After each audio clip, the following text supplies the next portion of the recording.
on है Ayesha recording okay चल so MCPS OBS gynae 3rd August exam is tomorrow आज 2 अगस्त है good luck from my side from madam entire team to very good result inshallah जिसने honesty से तैयारी की है हार्ड वर्क अपना किया है तो nobody can stop you to pass this exam finally pass हो ही जाता है ठीक है लेकिन अच्छी तैयारी से अच्छी प्रैक्टिस से और ऑब्वियसली अच्छी कोचिंग से ये होता है कि जल्दी पास हो जाता है तो रुकने वाला कोई नहीं है इस एग्जाम में ठीक है गुड थिंग इज दैट और अबाउट एमसीपीएस में हमेशा ये कहती हूँ कि ना I don't know why MCPS जो स्कोर्स हैं why they are better every time in theory courses in no clinical courses from MCPS इसकी क्या वजह है और इसकी वजह ये है कि जो अनफॉर्चुनेटली जो मेरा एमसीपीएस का बैच होता है ना बाय इंटेंशन या विदाउट नो इंटेंशन उनको पढ़ना एफसीपीएस की तरह पड़ता है क्योंकि मैं इनके बैचेस सेपरेट नहीं करती जो स्टेशन सेपरेट होते हैं ऑब्वियसली जो एफसीपीएस के होते हैं वो सेपरेट करती हूँ लेकिन उनकी जो प्रेपरेशन का जो फॉर्मेट है ना मैं उसको इतना ही टफ रखती हूँ जितना एफसीपीएस के लिए होता है और जब एमसीपीएस इतने टफ तरीके से प्रिपेयर होते हैं तो जो आपका एग्जाम आता है और जो एग्जामिनर की एक्सपेक्टेशंस होती हैं वो आराम से आप पूरी कर लेते हो तो मुझे ये लगता है ठीक है तो do not doubt on yourself आप लोगों ने बहुत अच्छा पढ़ा है और जो आपकी रिक्वायर्ड था ना जो आपसे उससे ज्यादा पढ़ा है क्योंकि मैंने पढ़ाया ना आई नो किस कैसे डिलीवर किया है कहाँ डिलीवर किया है तो हमने बहुत ज्यादती किया हम लोगों के साथ हमने आप लोगों के जो एग्जाम से ज्यादा टफ टाइम दिया believe me when you will sit in exam you will see कि यार ये तो हमें आता है इससे तो हमने बहुत मुश्किल केसेस डिस्कस किए हैं सॉल्व किए हैं ये तो कुछ नहीं है इंशाल्लाह अच्छा तो what we have today before exam कुछ इंपॉर्टेंट बातें हैं जो बिल्कुल नेचुरल सी हैं जो आप स्किप कर दोगे तो मे बी बड़ा इनका जो है ना लीथल इम्पैक्ट हो एग्जाम पे तो ये स्किप नहीं करनी आई नो आप सब एग्जाम देते हुए आए हो एफएससी मैट्रिक एफएससी और फिर आपके एमबीबीएस के एग्जाम्स और फिर आपकी ट्रेनिंग के issues everything you have nicely passed so far तो आपको एग्जाम आपके लिए कोई हवा नहीं है ये आपको आते हैं आई नो बट कुछ चीजें होती है ना उनकी रिवीजन जरूरी होती है तो वो मैं आज आपको बता दूं कि ये जो आज का दिन है इसमें क्या आपने करना है क्या आपने नहीं करना ठीक है तो दे आर जस्ट रिमाइंडर्स थो यू पीपल नो दिस कि सोना है लेकिन फिर भी मैं ये दोबारा बताऊंगी कि भाई सोना है एग्जाम से पहले ठीक है एग्जाम से पहले जो सबसे बेस्ट एडवाइस है वो है साउंड स्लीप अब एक दिन में तो तुम लोगों ने कोई पहाड़ नहीं तोड़ना जो एक सिंगल बेस्ट काम आप कर सकते हो ना एग्जाम से पहले वो ये है कि नींद पूरी कर लो देखो जब कोई एथलीट या चैंपियन होता है उसकी बॉडी में काम करना है तो उसको ट्रेन करता है ना पिछली तैयारी के दौरान डिफरेंट चैलेंजेस दे के कि भाई ये 100 स्क्वाट्स करने हैं इतने टाइम के अंदर बॉडी ने काम करना है तो बॉडी की प्रैक्टिस हो रही है बट ये जो फिजिशियंस है ना हम जो डॉक्टर्स हैं हमारी प्रैक्टिस किससे होती है हमने कोई जंग थोड़ी ना लड़नी हमने तो माइंड वर्क करना है ना डायग्नोसिस की इंटरप्रिटेशन पेशेंट के साथ ये सारा माइंड गेम है तो क्या हमारे ब्रेन की डाइट है वो will tell me right in the chat box क्या चाहिए दिमाग को जंग लड़ने के लिए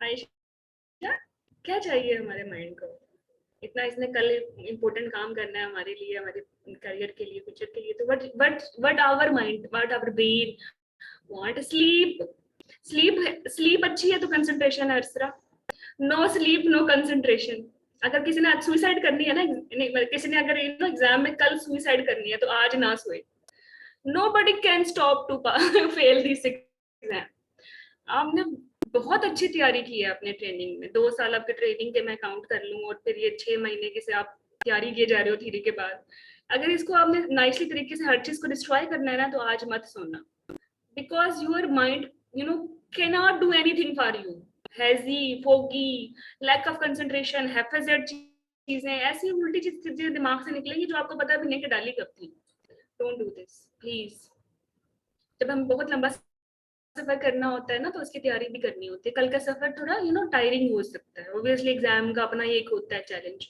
तो इसके लिए सबसे बेस्ट काम क्या ये है कि आज अब आपने रिलैक्स करना है ठीक है जितना आज माइंड को स्लीप मिलेगी जितना आज आप जो है अपने माइंड को रेस्ट दोगे कल आपको बेहतर तरीके से लड़के दिखाएगा हर चैलेंज पे देखो टेंशन तो नेचुरल है, मतलब टेंशन तो होनी है, हम कोई मशीनें थोड़ी है हमें टेंशन ना हो, पेपर है भाई किसी का, उसको टेंशन भी ना हो।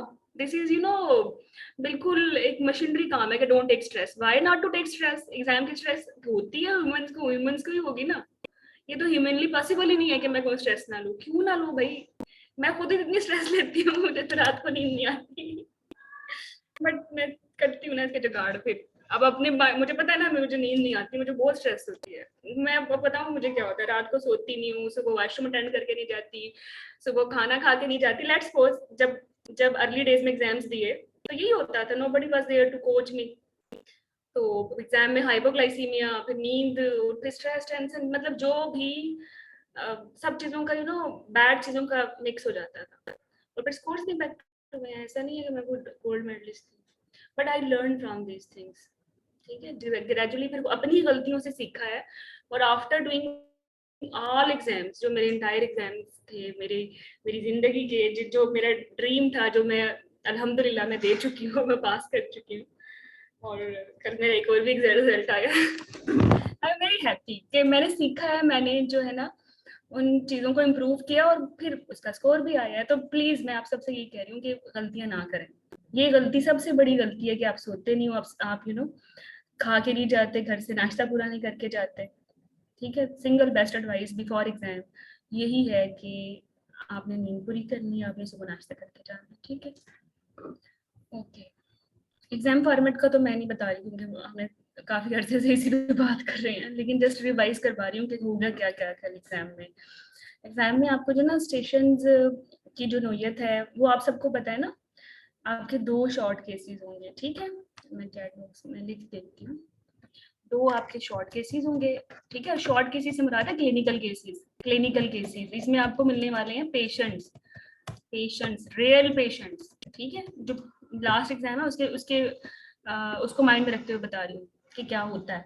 2 शॉर्ट केसेस आएंगे, गायनी का, एक ओप्स का, इनको हम क्लिनिकल केसेस बोलते हैं, ये आपका विद रियल पेशेंट्स होता है इंटरेक्शन, और इसके अलावा जो आपके रिमेनिंग 10 केसेस आते हैं, इनमें से आपके जो मिसलेनियस केसेस होते हैं, लेकिन मेजर एक लेबर बोर्ड आता है, ठीक है, और एक गायनी बोर्ड आता है, गायनी बोर्ड समटाइम आता भी नहीं है, या एक कॉन्ट्रासेप्शन बोर्ड बन जाता है, ठीक है, तो लेबर बोर्ड तो जरूर आता है कि आपने प्रायोरिटी डिसाइड करनी होती है कि प्रीविया पहले करना है या एक्टॉपिक पहले प्रीविया पहले करना है या रप्चर पहले करनी है। अच्छा, एक तो आपका बोर्ड टाइप आ जाएंगे, ठीक है, एक स्टेशन, कुछ आपके 2 स्टेशन होंगे स्ट्रक्चर डिस्कशन के साथ ओप्स के, ठीक है, 2 या 3 आपके हो जाते हैं गायनी के स्ट्रक्चर डिस्कशन के साथ, और अब आपको पता ही होगा ना स्ट्रक्चर डिस्कशन क्या होती है, हमने इतनी इस पे तैयारी की है आपको कि कैसे इसको अप्रोच करना है, पेशेंट नहीं होता है इसमें या तो रोल प्लेयर हो सकता है, या एग्जामिनर खुद ही रोल प्लेयर बन जाता है, या डिफरेंट टास्क आपके लिए खुद ही प्ले करता है, but at the end of the day जो वो टॉपिक होता है उसकी मैनेजमेंट आपसे निकलवा लेता है बाय एनी मीन, तो ये थोड़ा इजी होता है क्योंकि कमांड बड़ी क्लियर होती है। इसके अलावा आपके स्किल स्टेशन होते हैं, ठीक है, स्किल्स जो आपके ओप से होते हैं, इसमें जो 80-90% स्टेशन होते हैं वो लेबर से ही होते हैं ना, ईसीवी, आईपीवी ईसीवी खैर रेयर हो गया स्टार्ट, हाँ, फोर्सेप, वैक्यूम, ठीक है, ट्विन रिलेटेड इश्यूज, या कोई ओसिस रिपेयर आ गई, या गायनी में आपसे डिफरेंट सर्जिकल, गायनी की सर्जरीज में कॉन्ट्रासेप्शन की ड्रिल्स आ जाती हैं, या डिफरेंट सर्जिकल ब्लैडर स्टिच कर दो, एपी स्टिच कर दो, फलाना ढमकाना, और उसके लेबर में मैकेनिज्म भी, सॉरी, नॉर्मल लेबर जो ऑक्सफोर्ड इंटीरियर है उनको कैसे डिलीवर करना है, ओपी कैसे डिलीवर करना है, ब्रीथ कैसे डिलीवर करना है, ठीक है, तो ये स्किल्स के आ गए। अच्छा, तो ये आपके टोटल 10 केसेस बन जाते हैं। अच्छी बात ये है बच्चों कि इन जो 10 केसेस में जो लेबर बोर्ड के आएंगे, या ब्लैडर रिपेयर, या एपी रिपेयर के आएंगे, या स्ट्रक्चर डिस्कशन के आएंगे, इसमें आप लोग फेल नहीं होते हो, ठीक है, इसमें आप नहीं फेल होते, आई नो आपने नहीं फेल होना, इसमें आपने ये पास करने हैं, जैसे जितनी मर्जी तैयारी गंदी है फिर भी आप ये कर लेते हो, because they are really very easy to pass. जिसने थ्योरी पास किया उसको इतना बेसिक नॉलेज या इतनी चीजें होती हैं, या जो स्किल्स डेमो की भी होती है वो इनको स्कोर कर लेता है अच्छे से। जो फंसते हो ना, ये इधर फंसते हो रियल पेशेंट्स के साथ, ठीक है। अच्छा, जैसे मर्जी एग्जाम की स्कोरिंग हो जाए, आप सब में 100% भी ले लो ना, 10 केसेस में जो शॉर्ट केसेस के अलावा थे, अगर आप शॉर्ट केसेस में अच्छे नहीं हो ना, तो they will not pass you, they will make sure bye any mean आप फेल हो जाओ। अगर शॉर्ट केस में अगर आप अच्छे हो ना, ओब्स गाइनी में आपने बहुत अच्छा परफॉर्म किया, तो आपको वो फिर सिंपैथी मार्क्स जरूर देते हैं। मतलब लेबर बोर्ड में 1 नंबर से फेल हो रहे हो तो कंपनसेट कर देते हैं कि ये बच्चा इतना अच्छा है, रियल टाइम फ्रेम में रियल पेशेंट के साथ रियल एग्जामिनर्स के साथ वो नहीं हारा, तो ये ह्यूमन एरर हो सकता है कि मे बी यू नो कोई स्टेप भूल गया जल्दी जल्दी में मैकेनिज्म का, तो वो इस पे आपको सिंपैथी मार्क्स देते हैं। ये सीपीएसपी का एक अच्छा पॉइंट है। ठीक है, तो फिर इस सारे एग्जाम फॉर्मेट से हमने क्या सीखा कि हमने शॉर्ट केसेस में गिव अप नहीं करना। ठीक है, रियल एग्जाम की जो जान है ना, ये आपके शॉर्ट केसेस में।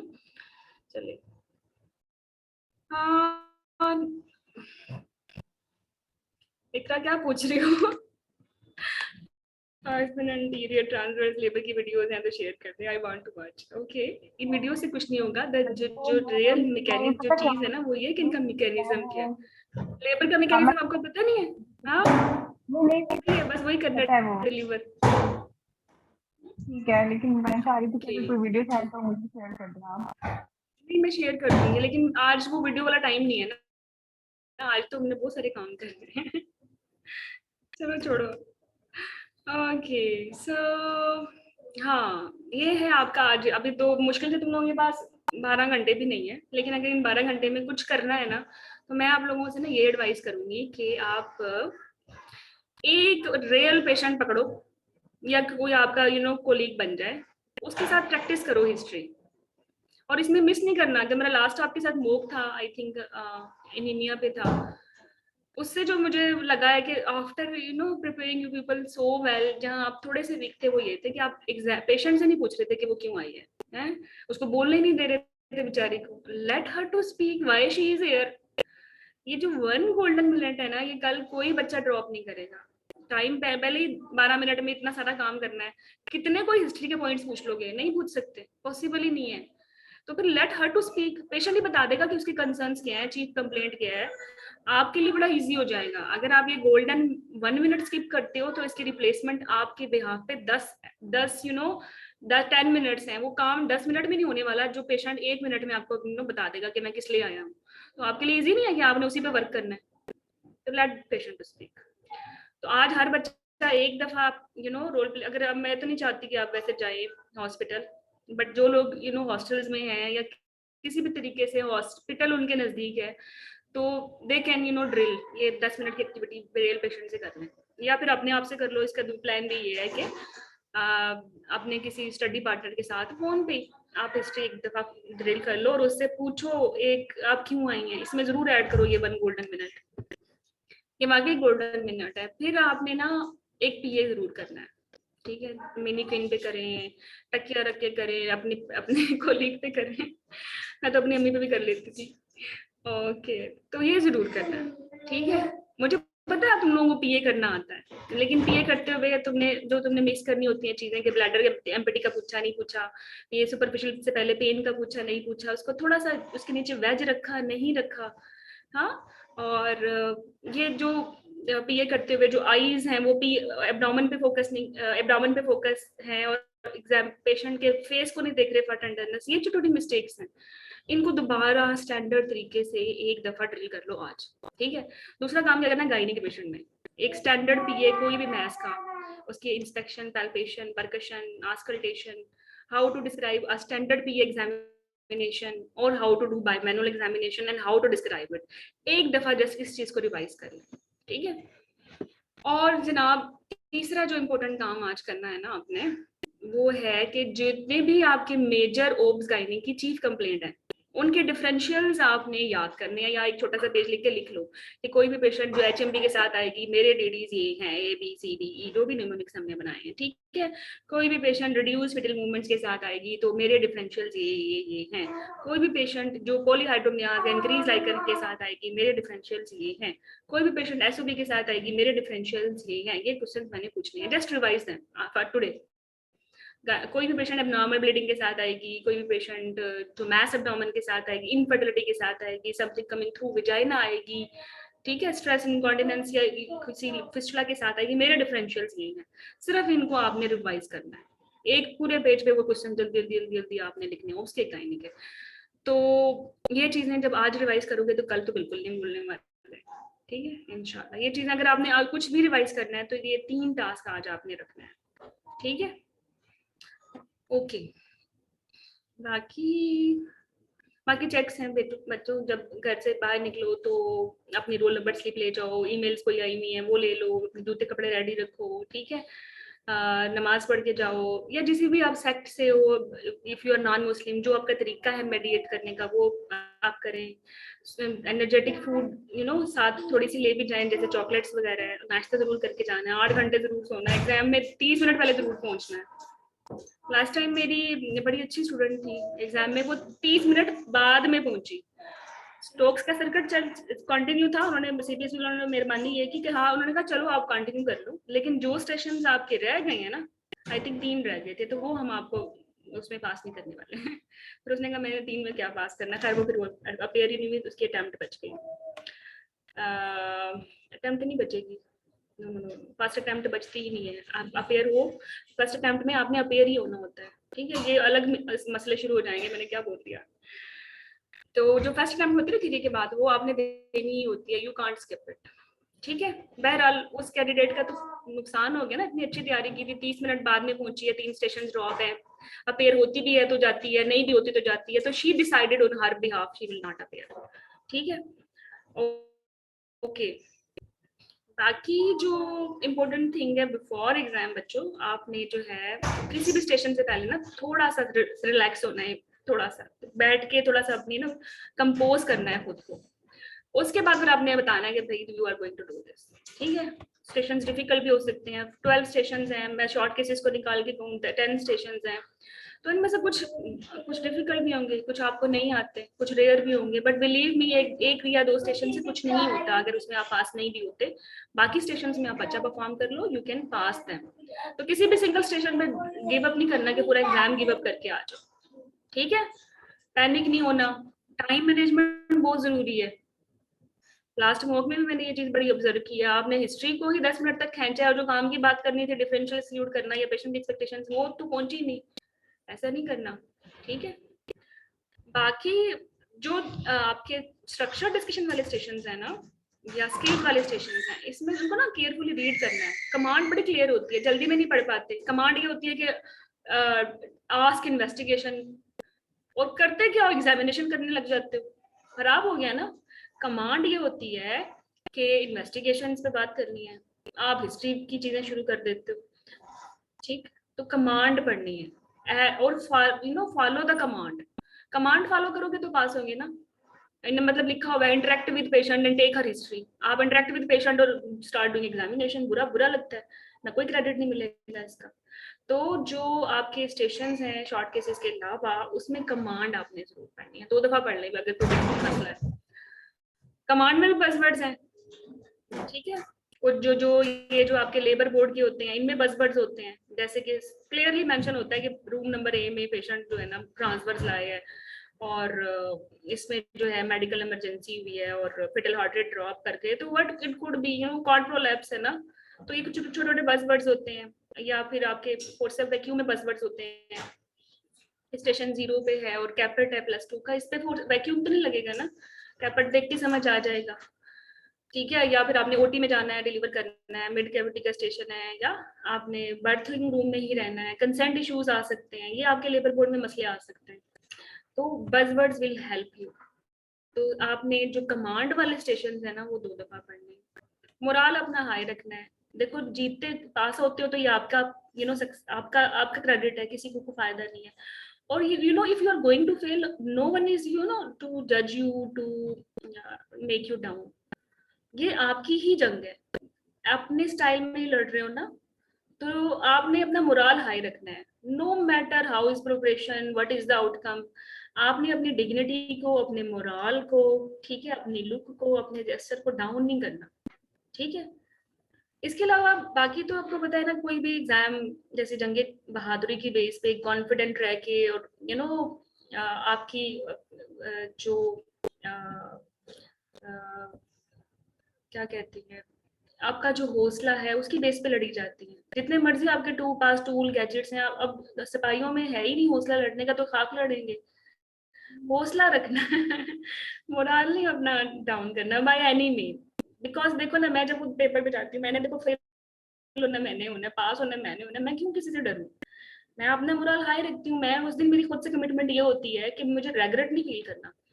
मुझे ये नहीं फील करना कि मेरे मुझे आता था, मैं अपनी ही किसी फॉल्स बिलीफ के वजह से बोल नहीं पाई, मैं परफॉर्म नहीं कर पाई, या मैं मेरी बिहाफ पे ये चीज हो कि मैं अच्छा कर सकती थी और मैंने नहीं किया।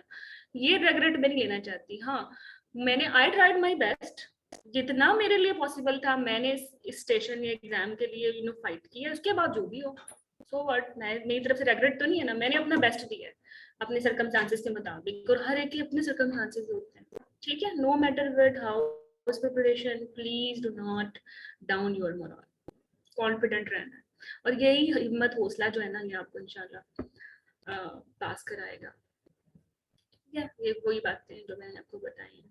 अगर फिर भी कुछ नहीं आता स्टेशन पे, फिर भी कुछ नहीं आता, इवन देन, तो भाई एक एग्जाम का एक फॉर्मेट है कि हिस्ट्री पूछनी है, बायोडाटा पूछना है, उसमें फॉर्मल हिस्ट्री के पॉइंट्स हैं, पेशेंट एक्सपेक्टेशंस के पॉइंट्स हैं, ठीक है, और एक नॉर्मल जीपी के पॉइंट है, वो तो कर लो।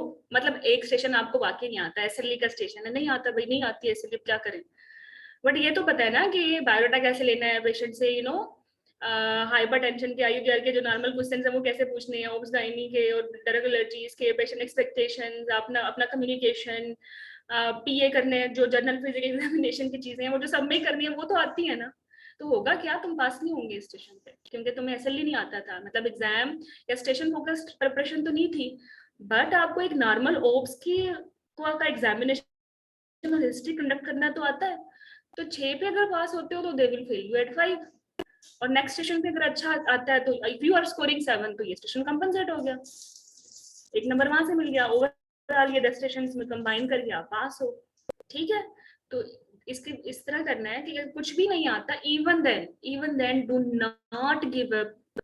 जो आता है, जो बाकी फॉर्मल कंपोनेंट्स है, वो तो पूरे करके आओ ना। यू विल, आप कंपनसेट हो जाएंगे, वही 3-4 नंबर आपको जरूरत है ओवरऑल इनमें पास होने की, तो आप हो जाओगे।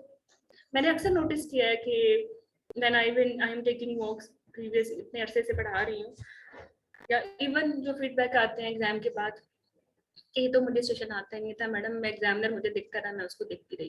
भाई आई अंडरस्टैंड आपको नहीं आता, बट आप कुछ तो बोलते हैं। अच्छा, लास्ट टाइम एक और बड़े बड़ा मजे का स्टेशन था, आई थिंक बड़ा घट का स्टेशन था, क्या नाम था, हाँ, फॉरेस्ट प्लॉट। मुझे भी नहीं आता था उस वक्त, ना पढ़ाया था मैंने, हो जाता है। हाँ, कभी आया ही नहीं एफसीपीएस में, एफसीपीएस की बात कर रही हूँ। नहीं, मुझे भी नहीं आता था, मैं भी होती, मुझे भी नहीं आता, बच्चों को खाका ना था, तो सबको ही नहीं आया।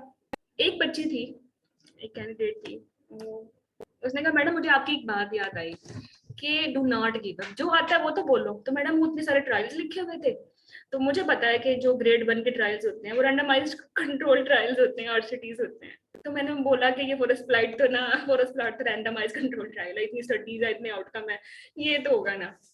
तो फिर रैंडमाइज कंट्रोल ट्रायल तो हिंट था। उसके बाद एग्जामिनर ने उसको खुद फैसिलिटेट कर दिया, उसने एटलीस्ट करिश तो की ना, कोई कॉमन सेंस तो यूज की ना। आपको यहाँ से ओके, यहाँ से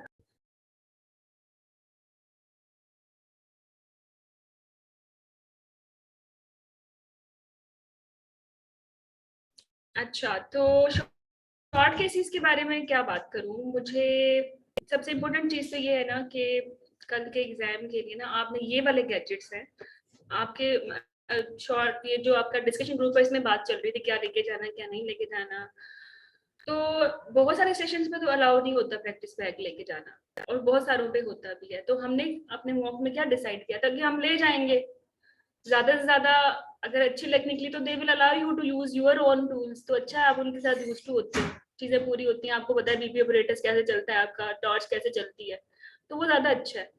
बट नहीं लेके जाने देते तो नो वरीज, ठीक है, वो तो सबके लिए सेम है, वो दे देंगे अपने गैजेट्स। तो अगर बैग आपके पास है तो इसमें क्या होना चाहिए, फीटोस्कोप होना चाहिए, डेटिंग स्कैन होना चाहिए, बीएमआई स्केल होना चाहिए, मयरिंग टेप होनी चाहिए, वेज होना चाहिए, कोई भी कपड़ा बना दो वेज टाइप ताकि लेफ्ट लेटरल हो जाए, थोड़ी सी जेबीपी मेजरमेंट्स के लिए 2 स्केल्स होने चाहिए, पैप्समीयर किट होनी चाहिए, ठीक है, और वो सिंपल वाली लेके जाइएगा, आयर स्पेचुला ग्लास स्लाइड्स वाली, वो जो फैंसी फैंसी ब्रश मिलते हैं ना, वो फिर एग्जाम में ना तुम्हें आते इस्तेमाल करने और फिर एग्जाम में भी नहीं आते, फिर बड़ी बेइज्जती होती है। तो जो करते हो ना वही लेके जाना। फिर ग्लव्स अपने साइज के लेके जाना। वहाँ 8 नंबर लिख रखा होगा तो फिर कितना मुश्किल होगा। तो ग्लव्स तो अपने पॉकेट में रख के ले जाना कि आप वो 8 नंबर के ग्लव आपको नहीं आते। मतलब मुझे 6 नंबर आता है, मैं तो 6 नंबर रखती थी। मतलब प्रैक्टिस बैग ना भी लेके जाने देना तो मैंने 6 नंबर तो बैग में रखने हैं। भाई मुझे नहीं आते 8 नंबर के वो इतने बड़े बड़े ग्लव्स, और वो फिर उससे हर चीज नीचे गिरती है, कोई काम स्मूथ नहीं होता, ऐसी की तैसी हो जाती है पूरी एग्जामिनेशन की। एचबी स्टिक ले जाएं, लिडोकेन जेल ले जाएं, ठीक है। अच्छा लिडोकेन जेल पे भी मैं ये कहूँ, ये भी आप अपने बैग में ले जाएं, ये आपके पॉकेट में होगी, कोई निकालेगा नहीं, क्योंकि उनकी जेल जो होती है ना वो घटिया 2 नंबर होते हैं, उसे कौन सा पेशेंट को पेन कम होता है। स्पेकुलम डाला नहीं तो वो चीखने मारने लग जाती है, क्योंकि वो होती 2 नंबर, अच्छी नंबर की अपनी ले जाओ तो ताकि स्मूथ तो एग्जामिनेशन की। स्पेकुलम तो करने दे। बट मैं ये नहीं कह रही कि तुम सब बाय कर लो, मैं अपना ओपिनियन दे रही हूँ, ठीक है, क्योंकि ये भी पॉसिबल है कि तुम्हें कुछ भी ना लेके जाने दें, बट जो लेके चले जाएंगे और उनको अलाउ भी कर देते हैं तो अच्छा नहीं हो गया, उनको तो फायदा हो गया। फिर भी अगर आपको कुछ भी लेके नहीं जाने देते तो एटलीस्ट ग्लव्स ले जाओ और जेल ले जाओ, ठीक है। तो आपकी ग्रिड एंड स्केल की खास जरूरत नहीं है क्योंकि इसमें नहीं आता ये।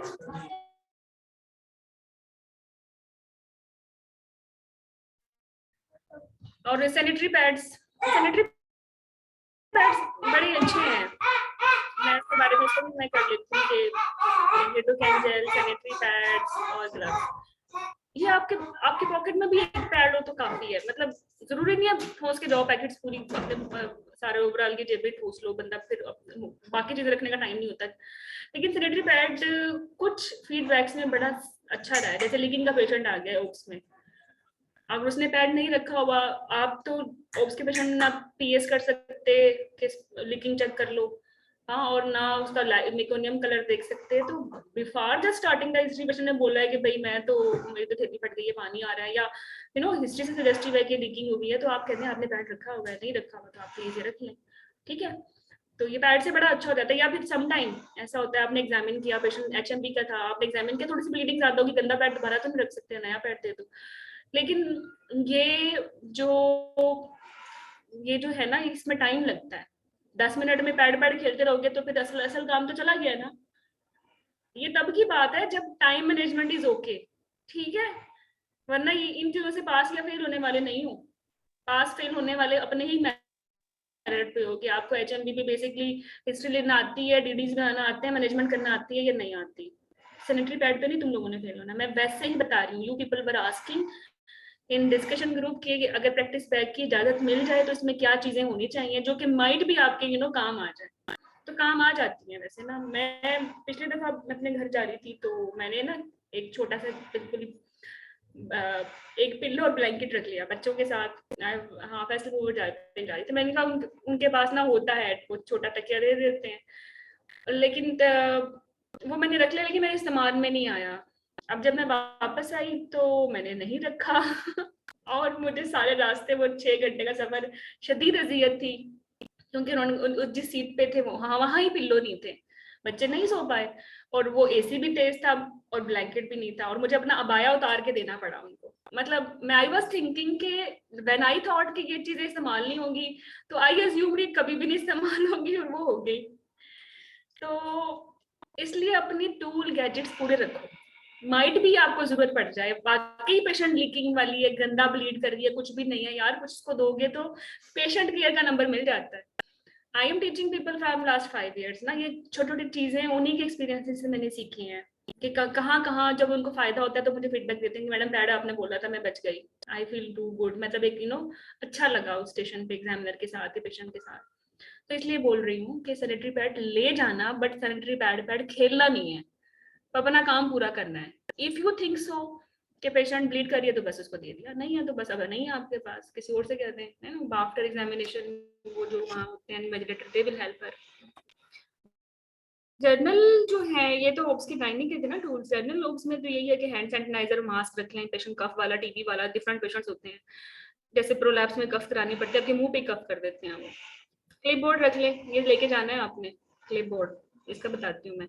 स्टॉप वॉच जरूर लेके जानी है, ठीक है, जो ऐसे डायल वाला नंबर होता है, ये वाली घड़ी है आपके पास, हाँ, और आपने यहाँ आपको लगता है कि मेरा केस तो यहाँ से स्टार्ट हुआ है, तो मैं तो मेरे 15 मिनट यहाँ जब ये घड़ी इधर आएगी तो ये हो जाएंगे, लेकिन स्ट्रेस में भूल गए कि यहाँ से शुरू हुआ है या यहाँ से शुरू हुआ है, भूल जाते हो, टाइम मैनेजमेंट खराब हो जाती है। तो स्टॉप वॉच में तो आपने बस उसको नॉब को पिन किया है, आपके 12 मिनट स्टार्ट हो गए, 2-3 मिनट के बाद फिर देख लिया तो वो बता देंगे कि भाई 2 मिनट हो चुके हैं, 2-3 मिनट के बाद फिर देखा तो आपको पता चलेगा 5 मिनट हो चुके हैं। यू हैव फेयर आइडिया कि पीछे कितना टाइम बचा है, 3 मिनट बचे हैं, 4 मिनट बचे हैं। तो stop watch really work wonder in good time management. Weight machine ना लेके जाएं, बहुत भारी होती है, बड़ी भी होती है वहाँ। जरूरी नहीं है वेट मशीन लेके जाएं, अगर आपकी छोटी है, कम भारी है तो लेके जाई जा सकती है, प्रैक्टिस बैग में डाल लें।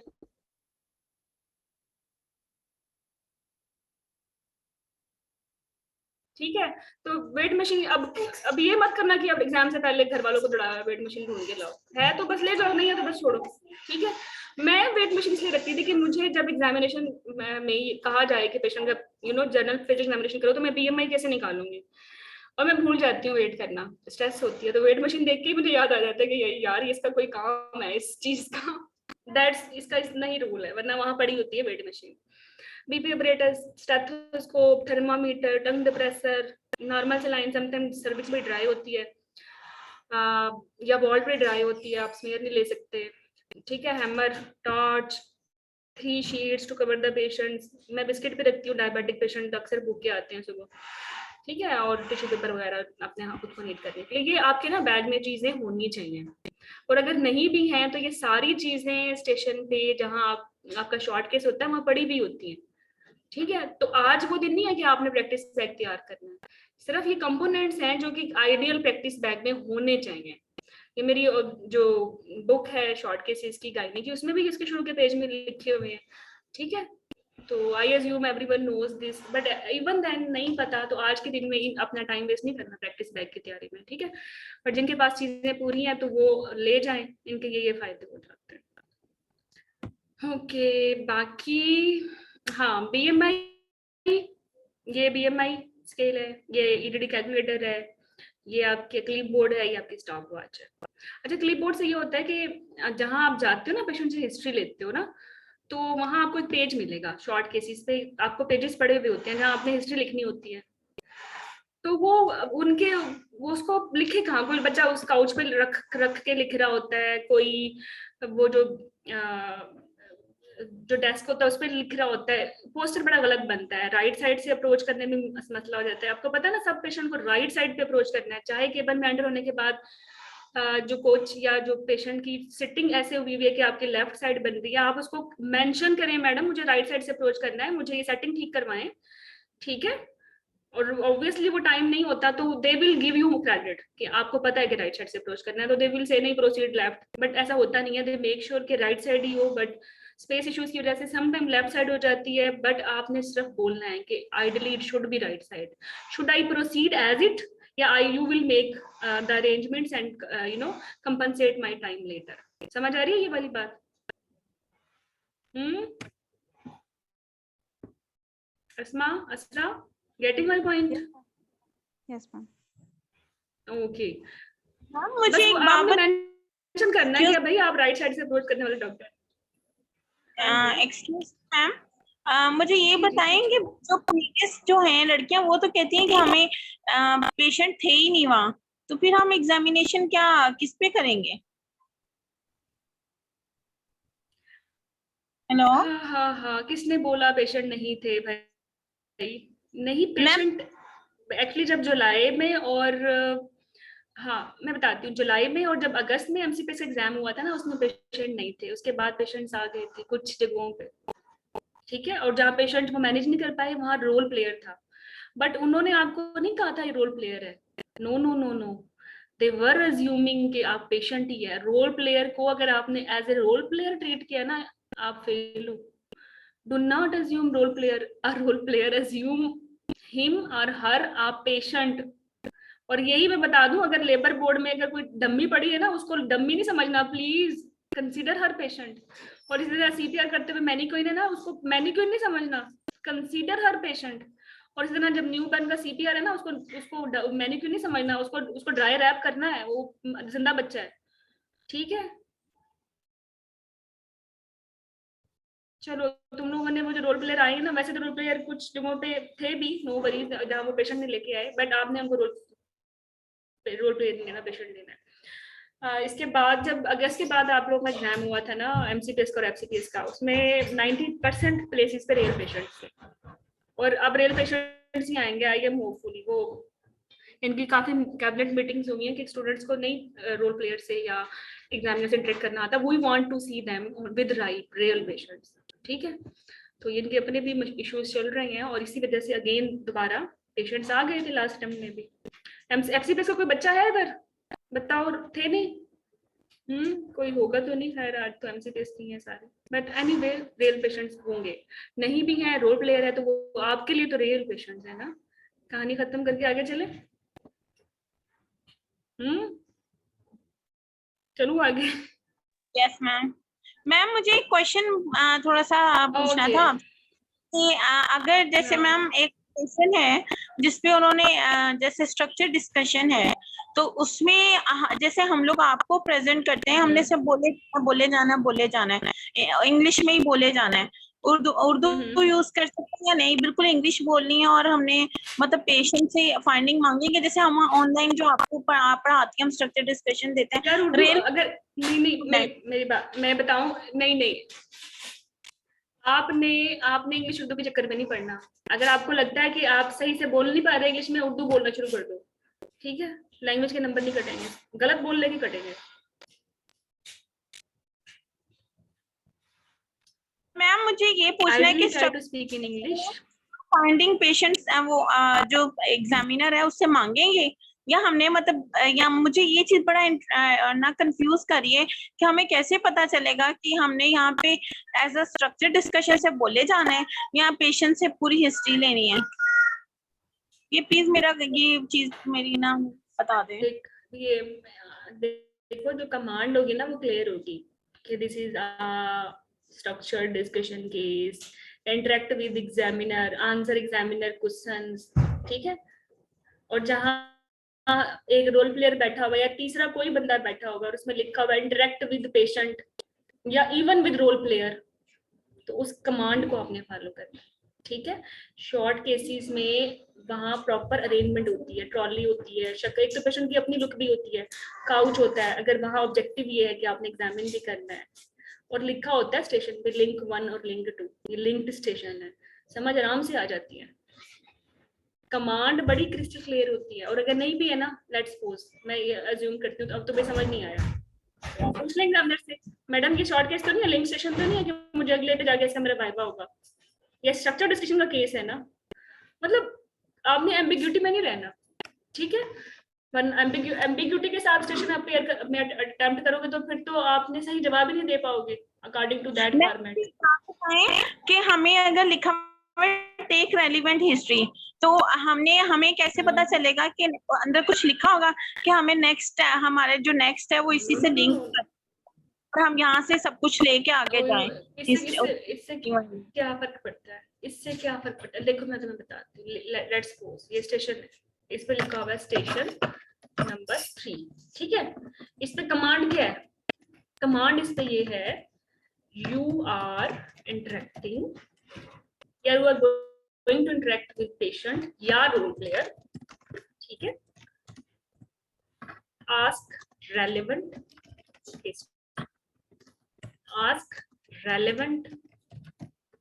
Exam findings. अच्छा एक minute hold, ask relevant history from role player और पेशेंट, ठीक है? और ask relevant exam findings from examiner. You have 12 minutes. Clear? इसमें क्या एम्बिग्यूटी है? कोई है एम्बिग्यूटी? स्टेशन नंबर 3 में आप एंटर हुई हैं, सामने एक काउच है, उस पे एक पेशेंट या रोल प्लेयर बैठा है, टेबल है, टेबल के दूसरे साइड पे एक एग्जामिनर है, एक साथ ऑब्जर्वर भी हो सकता है या को एग्जामिनर हो सकता है, या he will be she will be alone, और दूसरी चेयर टेबल के दूसरे साइड पे आप बैठे हो। आपने पढ़ा है कि यू आर इंटरेक्टिंग, मतलब आप इंटरेक्ट कर रही हैं विद पेशेंट या रोल प्लेयर से, मतलब इससे ज़्यादा ही होता है कि आपने पेशेंट या रोल प्लेयर से इंटरेक्ट करके हिस्ट्री लेनी है फ्रॉम पेशेंट या रोल प्लेयर, ठीक है? और दूसरी कमांड ये है कि आप एग्जाम फाइंडिंग्स फ्रॉम एग्जामिनर मांगे। अब आपके पास है 12 मिनट। आपको ये समझ आ जानी चाहिए कि आपने 8 मिनट में पेशेंट से हिस्ट्री लेके बैठ जाना है, वापस आके टेबल चेयर पे, और एग्जामिनर से इस पेशेंट पे जो आपकी सेंस है उसके मुताबिक आपने एग्जाम फाइंडिंग्स मांगनी है। या अगर मैं ये कहूँ, यहाँ लिखा हुआ है कि you are interacting with patient or with role player, ask relevant history from patient and do her examination। ठीक है, तो फिर ये क्लियर नहीं है कि आपने उसका एग्जामिनेशन करना है, आपने एग्जामिनर से इंटरेक्ट ही नहीं करना, आपने उससे फाइंडिंग्स ही नहीं मांगनी। तो आपने क्या करना है, 8 मिनट में आपने उससे हिस्ट्री लेनी है, 4 मिनट में जो आपके 10 मिनट बचते हैं, 2 मिनट आपके वैसे ही होते हैं आप सिचुएशन इन्वॉल्वमेंट के, तो उसमें आपने उसका एग्जामिनेशन कर लेना है। ये क्लियर है, इसमें कोई एम्बिग्यूटी है? अच्छा, एक और बात, आपको फिर भी एम्बिग्यूटी है तो आप एग्जामिनर से पूछ लें, मैडम मुझे पेशेंट से इंटरेक्ट करना है, फिर एग्जामिनेशन फाइंडिंग्स आप देंगी, वो आपको कह देंगे नहीं बेटा एग्जाम भी उसी का करना, दैट्स ऑल। अगर आप ये नहीं पूछोगे, आपको क्लियर ही नहीं हुई, ना कमांड ना कुछ, तो फिर आप क्या करोगे, आप हिस्ट्री मांगोगे बैठ के एग्जामिनर से, वो कहेगा ये बदहवास डॉक्टर है, कोई इसने कमांड नहीं पढ़ी, बिल्कुल बुखलाया हुआ है, और इसमें लिखा हुआ है कि एग्जामिनेशन फाइंडिंग्स एग्जामिनर से मांगनी है, और आप फिर पेशेंट कह रहे हैं आप उठ जाएं, आप लेट जाएं, मैं ये चेक करूंगी वो चेक करूंगी। कितना बुरा लगता है। इसका मतलब है आपने कमांड नहीं सही पढ़ी। कमांड अगर एम्बिगुअस है, नहीं समझ आ रही, now you have right to ask, madam I am unable to ये बड़ा कोडेड लिखा हुआ है, क्या इस कमांड का मतलब ये है कि मैं पेशेंट से लूंगी हिस्ट्री और आपसे एग्जामिनेशन फाइंडिंग्स पूछूं? 10-30 सेकंड लगने, तो you will have your answer clear।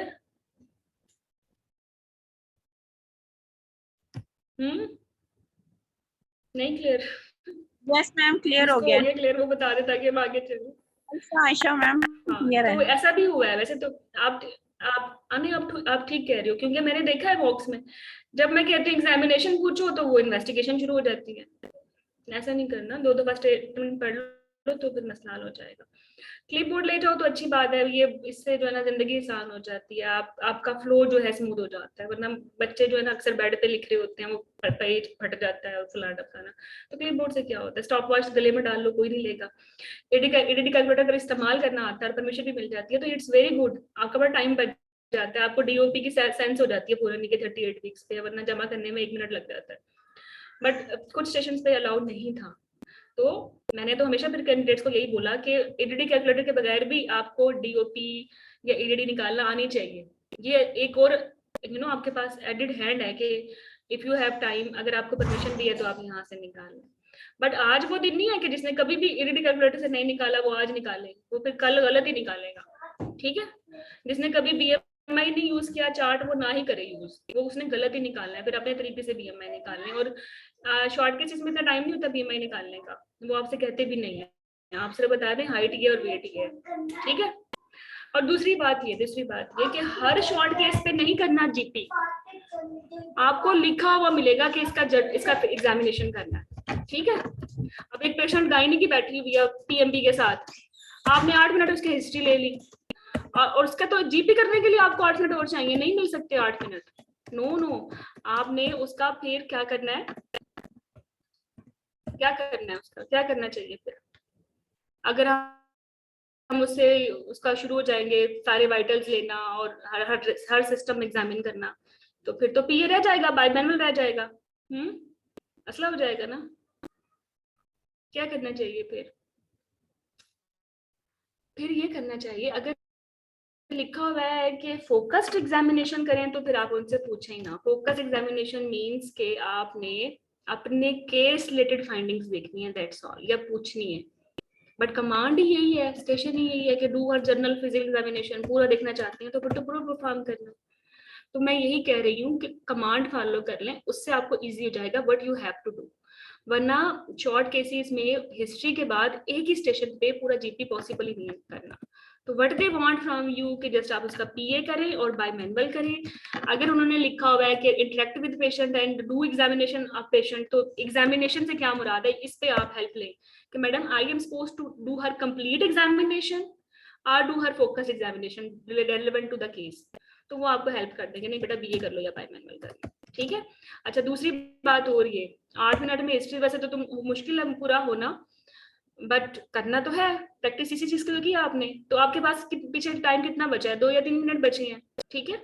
तो इसमें अगर वो आपसे कहें भी कि भाई जीपी करो पूरा, इंक्लूडिंग द फोकस्ड एग्जामिनेशन जो पीए बाय मैनुअल है, आपसे होगा ही नहीं, आप जीपी छोड़ दो please, do her PA and bye manual examination, क्योंकि एटलीस्ट बाय मैनुअल या पीए करके मैथ्स या उसकी मैलिग्नेंट या बिनाइन है कुछ तो निकालने लायक होंगे ना, अगला जो स्टेशन है उस पर मैनेजमेंट या इन्वेस्टिगेशन मांगने के लायक तो होंगे ना, ये केस फिर भी पास हो जाएगा। अगर जीपी कर लिया तो फिर तो आपका डिफरेंशियल ही नहीं एक्सक्लूड होगा। मैम एक चीज बताएं, अगर एग्जामिनेशन करनी है वो मेंशन होगी, ये तो नहीं है ना कि अगर हिस्ट्री लिखी है और पता चले कि हमने उनसे मांगनी थी एग्जामिनेशन, नेक्स्ट में इन्वेस्टिगेशन और मैनेजमेंट है।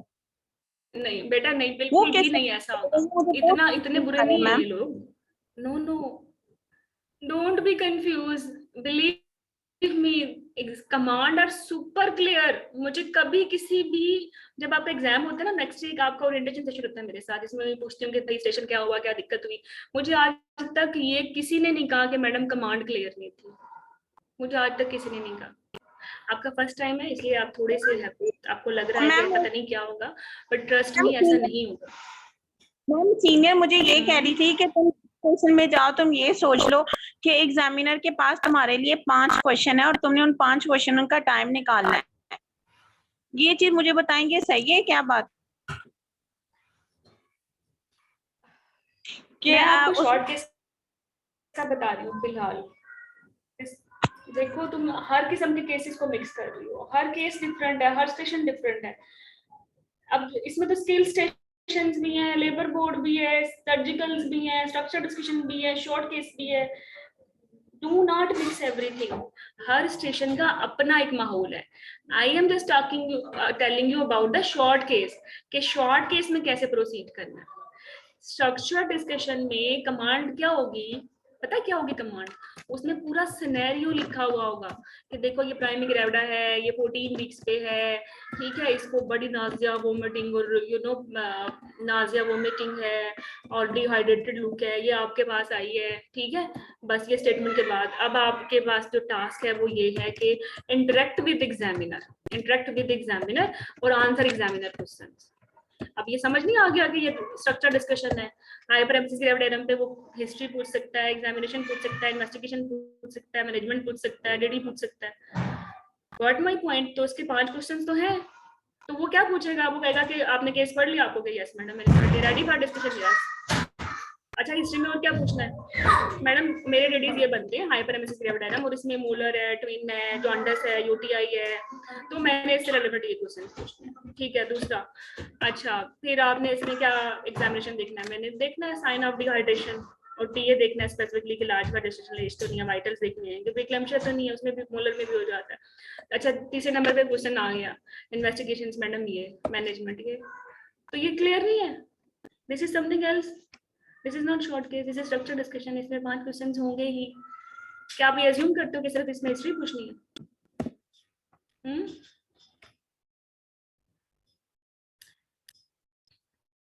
कमांड क्या है, interact with examiner and answer her question. Examiner ने एक क्वेश्चन पूछा आप आंसर कर दें, दूसरा पूछा आप आंसर कर दें, तीसरा पूछा आप आंसर कर दें, बस। और वो कभी भी ये नहीं होगा कि वो चुप करके बैठा रहेगा, क्वेश्चन ही नहीं पूछेगा।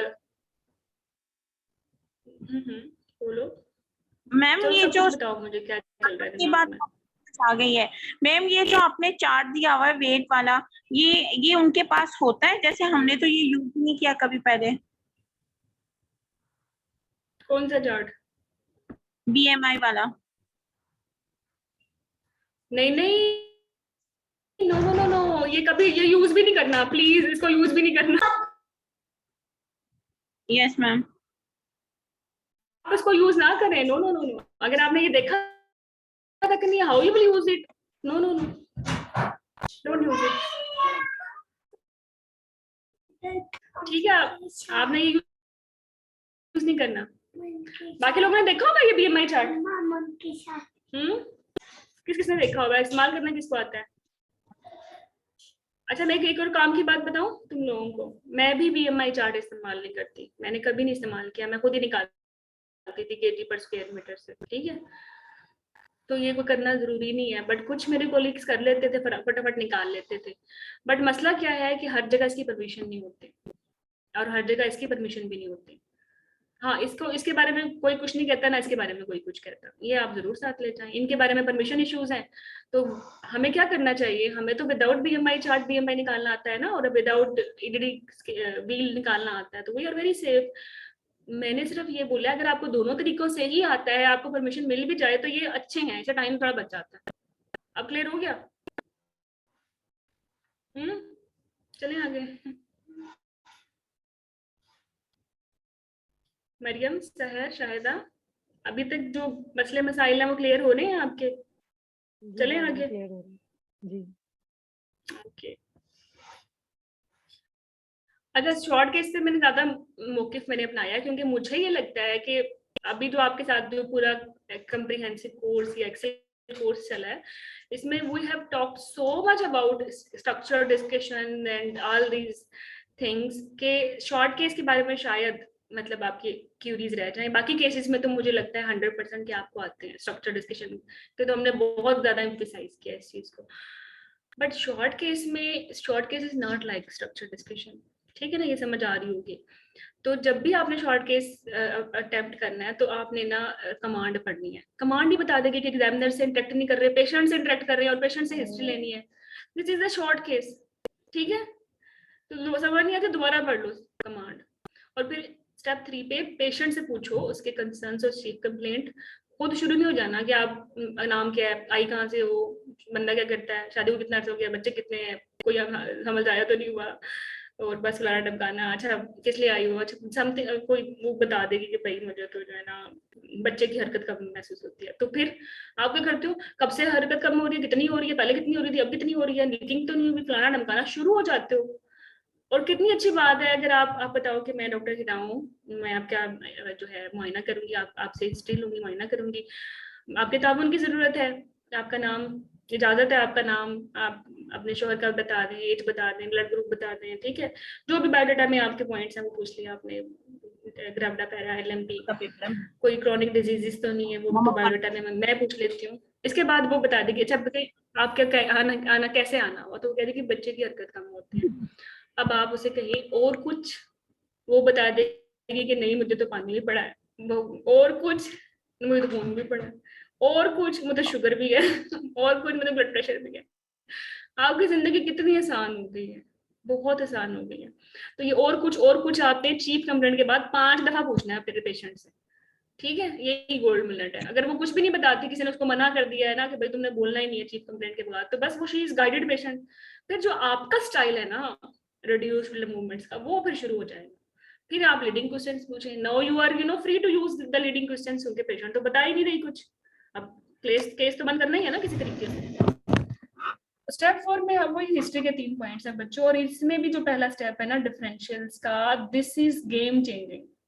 और दूसरा स्टेप है कि ask patient what she want, ठीक है, उसको बच्चेदानी उसकी जो है ना बाहर आ रही है, लेकिन क्या वो इसकी एक्सपेक्टेशन ये है कि उसको निकाल दो, या कोई ऐसी सर्जरी हो कि जिससे इसकी बच्चेदानी बच जाए, या what about her pregnancy wishes, ये कंसर्न्स एक्सपेक्टेशंस तो जान है आपकी, मैनेजमेंट नहीं डिसाइड होती इसके बगैर। मारिना रखना है, हिस्टेक्टमी करनी है, हाँ ECV करनी है, इलेक्टिव सेक्शन करना है, बहुत सारी चीजें पेशेंट की एक्सपेक्टेशंस और कंसर्न्स रिलेटेड है। तो ये आपके 5 स्टेप्स हैं आपके शॉर्ट केस के, ये आपने करनी खुद में। मैं आज आपको शॉर्ट केस नहीं पढ़ा रही, मैं वो चीजें बता रही हूँ जो कल मिस नहीं करनी किसी ने भी, ठीक है।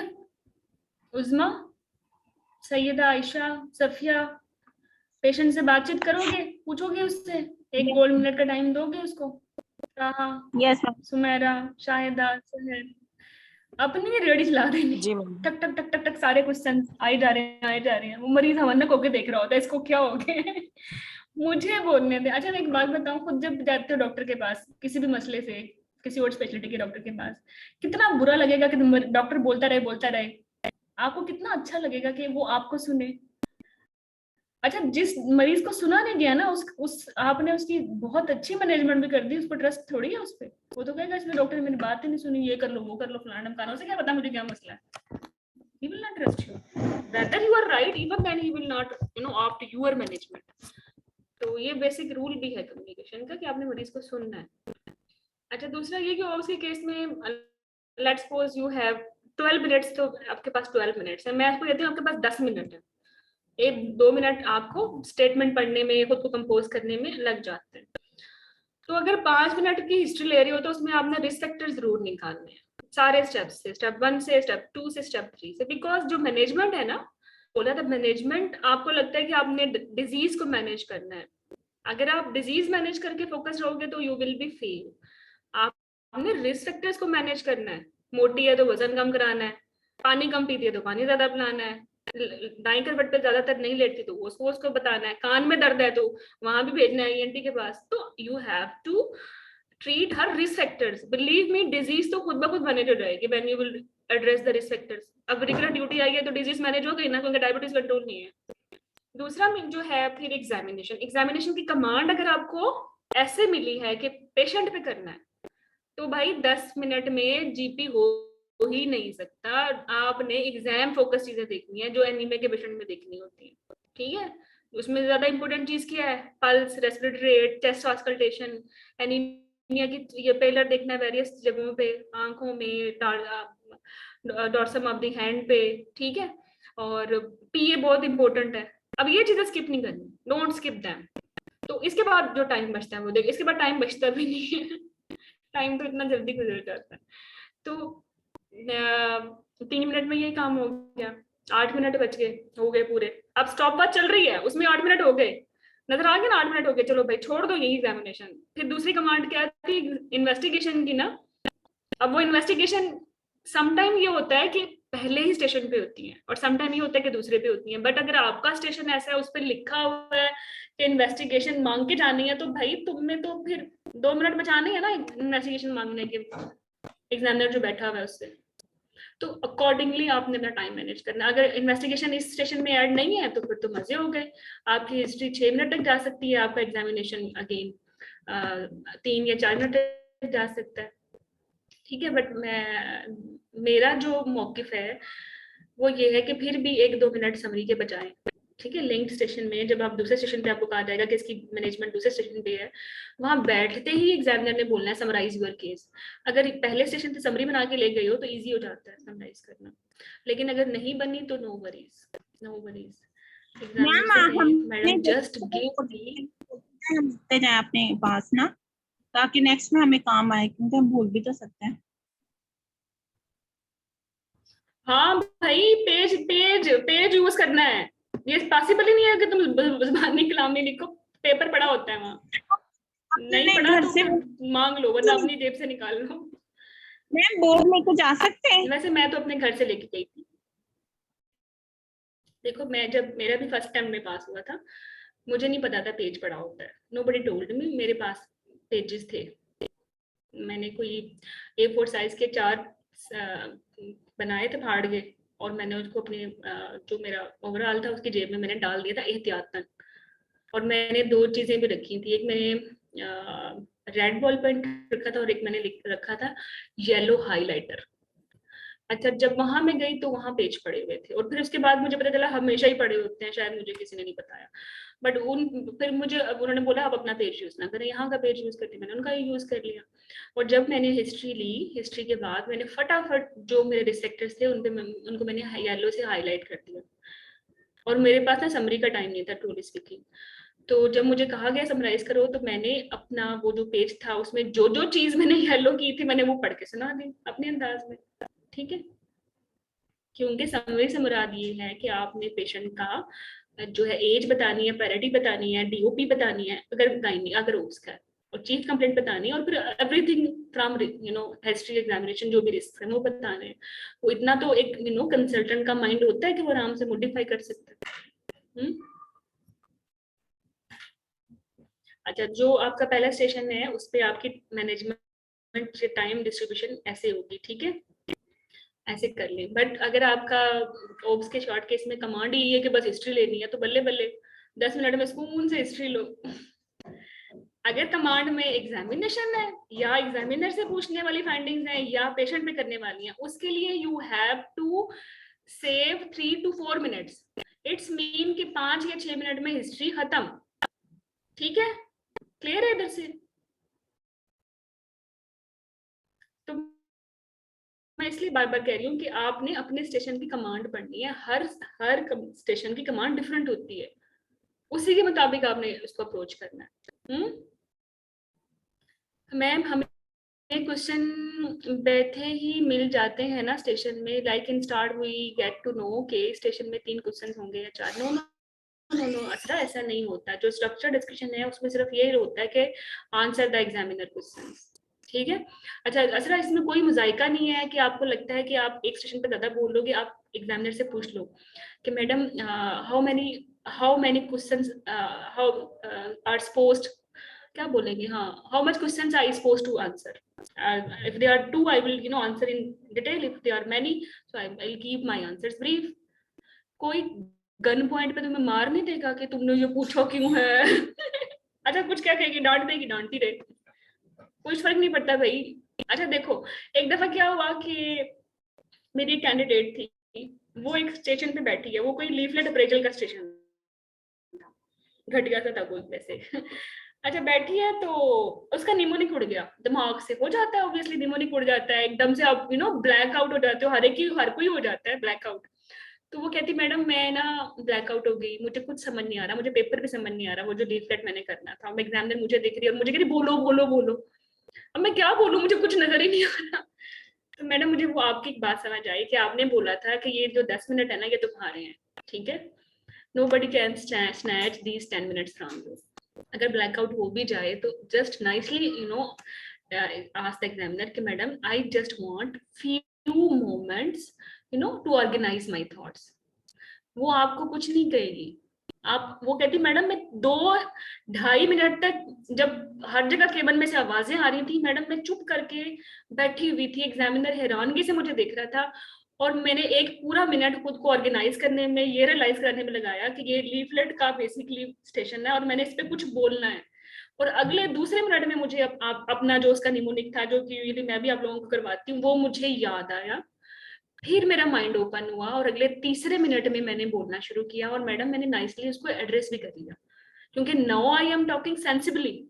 अगर वो एग्जामिनर के स्ट्रेस में आके शुरू से ही उल्टी सीधी बातें करती तो 2 मिनट में एग्जामिनर एंग्री होके नाइट होके शटअप कॉल देके, जो कि हमारे अक्सर खवातीन होती हैं, वो बैठ चुकी होती। आप समझ आ गया? ये रेयर चीजें भी होती हैं, इंसानों के साथ ही होते हैं ये मसले। तो तुम्हें क्या लगता है तुम सबके सब एग्जाम निकल जाओगे तो हर चीज बड़ी organised, super, everything will be clear? Events होते हैं। मैं भी अगर आपकी जगह एग्जाम में जाऊं तो मे भी कुछ सेशंस पे मैं ब्लैकआउट हो जाऊं, मुझे कुछ नहीं भी आएंगे, and this is humanly possible, but still this exam is doable, still this is doable if you are good in your discipline by any mean. आपका जो अच्छा बन है वो किसी ना किसी स्टेशन पे आपको एक्स्ट्रा मार्क्स दिलवाएगा, वो पिछला स्टेशन कवर हो जाएगा। और एक और भी अलमाइटी पावर है, ये हो सकता है आपके अल्लाह ने आपसे वादा किया है, इंसान के लिए वही कुछ है जिसकी उसने जिसके लिए उसने एफर्ट की है। तो अगर आपने इसके लिए एफर्ट किया, क्या वो ऐसा पॉसिबल है? क्या ये पूरा सिस्टम यूनिवर्स का आपके अगेंस्ट है? वो चाहते हैं आप फेल हो जाए?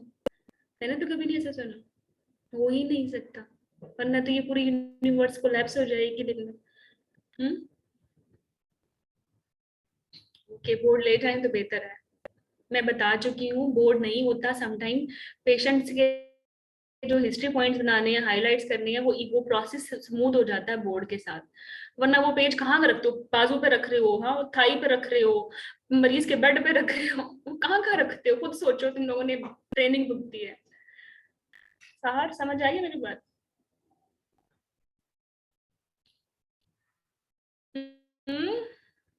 चलूँ आगे?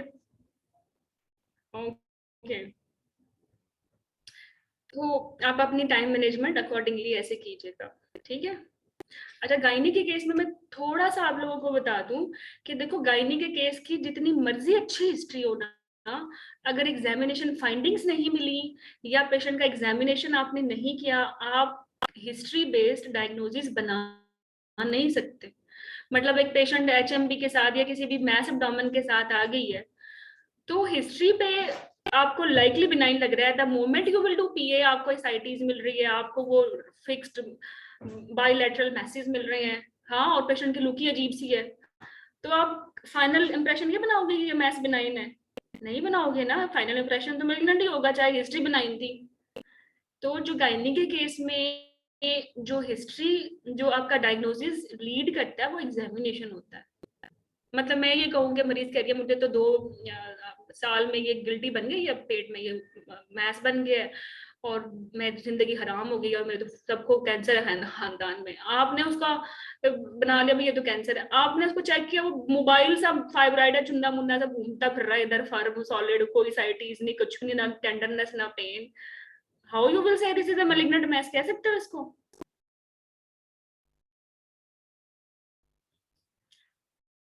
तो आपने गायने के केस में क्या करना है, हिस्ट्री लेनी है, रिस्पेक्टिव वैसे ही बोल्ड करनी है, रिमेनिंग मिनट्स आपने जो हिस्ट्री के हैं वो संभाल के रखने हैं, ठीक है? 3 मिनट में अगर हिस्ट्री ले लोगे ना, और इसके बाद एग्जामिनेशन अगर कमांड ये है कि एग्जामिनर से फाइंडिंग्स मांगनी है, या कमांड ये है कि आपने खुद पीए करना है, ठीक है? यूजुअली बायोमेनुअल एग्जामिनेशन वो करने नहीं देंगे, बायोमेनुअल एग्जामिनेशन की फाइंडिंग्स दे देते हैं, पीए करा भी लेते हैं, वो खुद ही मॉडिफाई कर देते हैं, वो आप मॉडिफाई हो जाओ उसके मुताबिक, क्या मसला है? बट मेक श्योर कि एग्जामिनेशन के बाद आपके पास 2 या 3 मिनट बचे हुए हों दोबारा हिस्ट्री लेने के, क्योंकि सेंसिबल हिस्ट्री गायनी की हो ही नहीं सकती अगर आपने एग्जामिनेशन आपको नहीं पता। आपने हिस्ट्री ली, लेट्स सपोज कोई पेशेंट मैस एब्डोमेन के साथ थे, लेट्स सपोज, या इनफर्टिलिटी का केस है, हिस्ट्री आपने किस तरह ली है, मेल फैक्टर की भी ली है, फीमेल फैक्टर की भी ली है, ठीक है? और द मोमेंट आपने उसका पीए किया, आपको एंडोमेट्रियोसिस लग रहा है और आपको लग रहा है कि एंडोमेट्रियोमा है बड़े बड़े, तो आपने हिस्ट्री दोबारा नहीं लेनी उससे आगे कि आपके क्या इंप्रेशन है लैप्रोस्कोपी के बारे में, ट्यूबल सर्जरीज के बारे में, आईवीएफ के बारे में, हाँ, पेन की क्वालिटी के बारे में, what is your priority, pain और इनफर्टिलिटी, तो आपका तो केस संवर ही नहीं सकता अगर आप एग्जामिनेशन के बाद दोबारा हिस्ट्री नहीं लेते। और ये बिल्कुल गलत बात है जो आपसे ये बोलते हैं कि भाई हिस्ट्री तो हो गई, आप एग्जामिनेशन के बाद क्यों हिस्ट्री ले रहे हो? देखो कोई ऐसा रूल नहीं है, ये 12 मिनट आपके ही हैं, आपकी मर्जी, जैसे मर्जी इनको यूज करो, ठीक है? बिल्कुल गलत बात है कि एग्जामिनेशन के बाद हिस्ट्री नहीं पूछ सकते। तो अगर एग्जामिनेशन के बाद इफ यू हैव टाइम, आपको लगता है कि मेरे जो डीडी बन रहा है फाइनल आफ्टर एग्जामिनेशन उससे रेलेवेंट पेशेंट की एक्सपेक्टेशन, कंसर्न्स या चीजें मेरी रह गई हैं, तो मैं दोबारा पूछ सकती हूँ, बिल्कुल, व्हाई नॉट, पूछें, ठीक है? और अगर टाइम है तो समरी बना लें, समरी नहीं बनाने का टाइम तो बस रिस्पेक्टर्स को भी येलो से बोल्ड कर लें, नेक्स्ट स्टेशन पे पेशेंट एग्जामिनर ने बोलना है कि summarise your case, but your differential, but investigation you will ask, man, it's easy easy. Okay, so ये कुछ चीजें थी जो आज आपने खुद को रिवाइज कराना जरूरी है, ठीक है? बाकी डूज एंड डोंट्स एग्जामिनेशन के अगर कमांड ये होती है कैसे करना है, तो जो डोंट्स है ना वो सुन लो तुम लोग। तुमने ना मरीज को तुम तड़ाक नहीं करनी, बीबी शीबी नहीं बोलना, मैं तुम कर रही हूँ, अपॉलॉजीज ठीक है? आप लोगों ने तुम तड़ाक नहीं करनी, ठीक है? उसको अनकंफर्टेबल नहीं करना, ठीक है? उसको फोर्स नहीं करना, अगर ब्रेस्ट एग्जामिनेशन की कंसेंट नहीं दी तो बट स्किप इट, कंसेंट ही नहीं, अब क्या करें? हाँ, बात खत्म, पे चलो आगे। और उसको खुद से नहीं उसके कपड़े वपड़े उतारने, उसको हेल्प करनी है उतारेगी वो खुद ही। अगर आपको कमांड ये है कि उसका ब्रेस्ट एग्जामिनेशन करो तो she will address herself, you will just assist her. उसके निपल्स प्लीज स्क्वीज नहीं करना, डोंट, आपने पेशेंट से कहना है कि can you squeeze your nipple. अगर गायनी का केस है उसमें तो सवाल ही नहीं पैदा होता है स्क्वीज कराने का, ठीक है? अगर आपने को डिस्चार्ज देखना है, ठीक है? और पीआर तो बिल्कुल ना करें, ठीक है? Don't do PR in patient. और वो पेशेंट जो कॉन्स्टिपेशन वाले होते हैं वो पीआर के बाद स्टूल पास कर देते हैं। तो पीआर रिलेटेड बातें जो आपके अपने मेंटोर्स ने भी आपको बताई हैं वो यही है कि जैसे प्राइमरी मेनोरिया का केस आ सकता है, या एंडोमेट्रियल कैंसर, या इवन ओवेरियन, उसमें स्टेजिंग के लिए और हेमाटोकॉल्पस वगैरह देखने के लिए, यूट्रस देखने के लिए पीआर जरूरी है।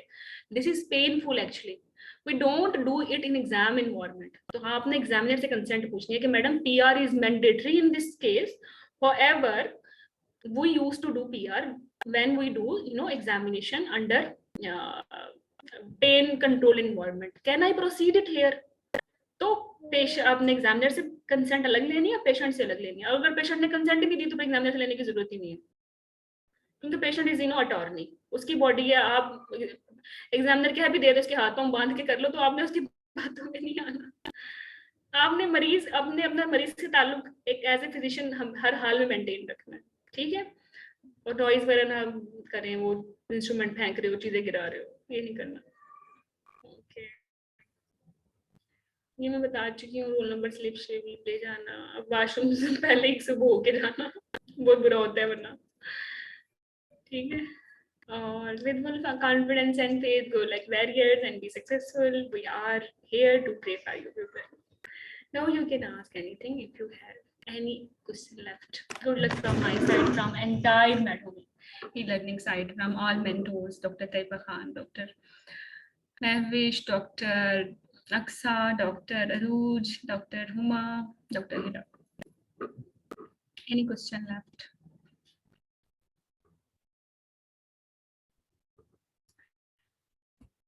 Yes, ask.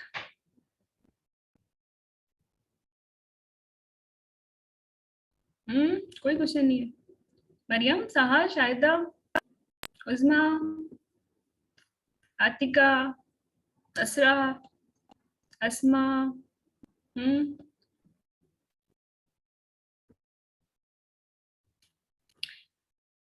okay. I want to hear anything. बोलो तो सही कुछ।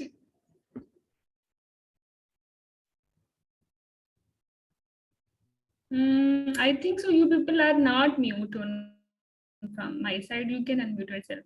कहा कोई प्रॉब्लम शॉर्ट केस में, कोई एम्बिग्यूटी, क्या लेके जाना है क्या नहीं लेके जाना, सुबह क्या करना है, रात को क्या करना है, आज के दिन 3 इंपॉर्टेंट चीजें क्या आपने रिवाइज करनी है, ये चीजें क्लियर है? Yes ma'am.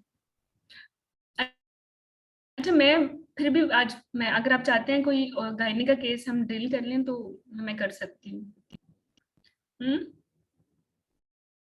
मैम यूरो बता दें प्लीज, मुझे ग्राफ समथिंग लेक्चर में।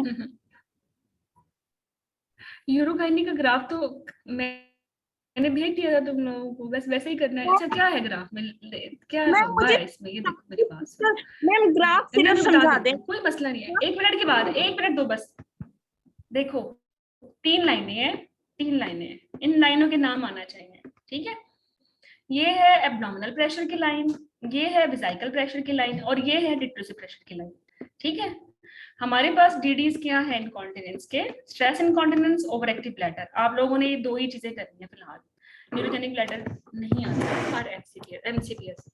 अच्छा देखो, अगर मैं ये कहूँ ये वाली लाइन एब्डोमिनल प्रेशर रेज कर गया, ठीक है, वेसिकल प्रेशर रेज कर गया, डिट्रोसिव प्रेशर नॉर्मल 15 सेंटीमीटर तक होता है, ये 15 सेंटीमीटर से कम ही है, ज्यादा नहीं हुआ, थोड़ा सा रेज हुआ है। यहाँ आपने पेशेंट को कहा कफ करो, और यहाँ उसका क्यू मैक्स आ रहा है, ये क्यू मैक्स के कहते हैं, इसे कहते हैं लीकिंग। क्यू मैक्स वाली लाइन पे अगर ये वेट हो गई है, ड्रॉप्स आ गए हैं, तो what is this, abdominal pressure raise, detrusor pressure normal, stress cough की आई और लीकिंग हो गई। What is diagnosis, stress incontinence, बस। अच्छा, दूसरी बात ये, आपने उसे कहा पेशेंट को, आपने फीलिंग फेज, हम फील कर रहे हैं ना, ब्लैडर एम्प्टी करा के हमने उसमें अब नॉर्मल सलाइन से फील करना शुरू किया, फीलिंग फेज में। अब नॉर्मल ब्लैडर की कैपेसिटी 600 ml है, हमने तो अभी बेचारे को 300 ml तक फील किया, उसने कहा भाई मेरी तो बस होगी, मुझे तो आ रहा है सुसु। एक इंपॉर्टेंट बात, ठीक है, कैपेसिटी कम हो गई, फर्स्ट सेंसेशन 150 पे आनी चाहिए, इसकी 50 पे आ गई, पहले ही आ गई। दूसरी बात, दूसरा इसका डिट्रोसिव प्रेशर 15 सेंटीमीटर बढ़ गया। हाँ, आप और इसको आपने स्ट्रेस कफ वगैरह कराई से लीकिंग नहीं हुई, the moment her detrusor pressure reaches 15 centimetre, इसकी लीकिंग हो गई, irrespective of the stress anything. What is this? instability. overactive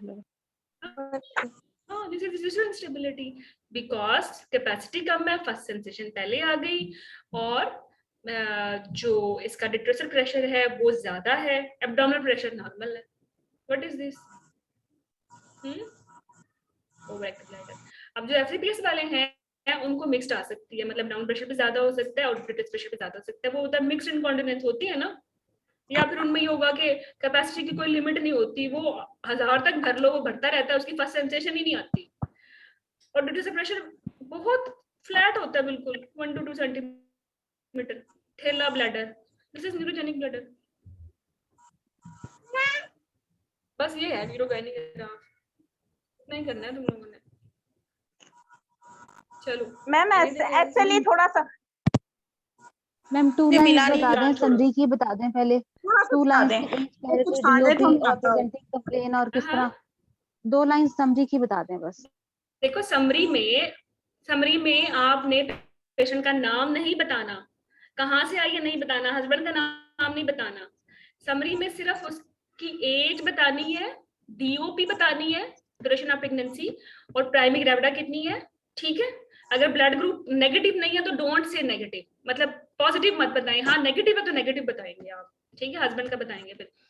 और इसके बाद फिर आपने इसकी चीफ कंप्लेंट बतानी है।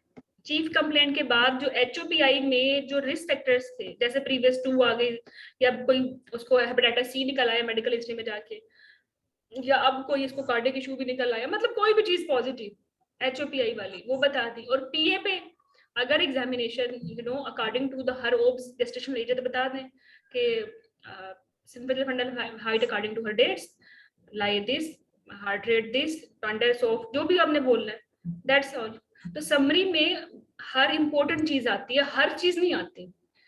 तो बायोडाटा से सिर्फ पेशेंट का age, DOP, gravida para, chief complaint, HOPI में सिर्फ पॉजिटिव चीजें।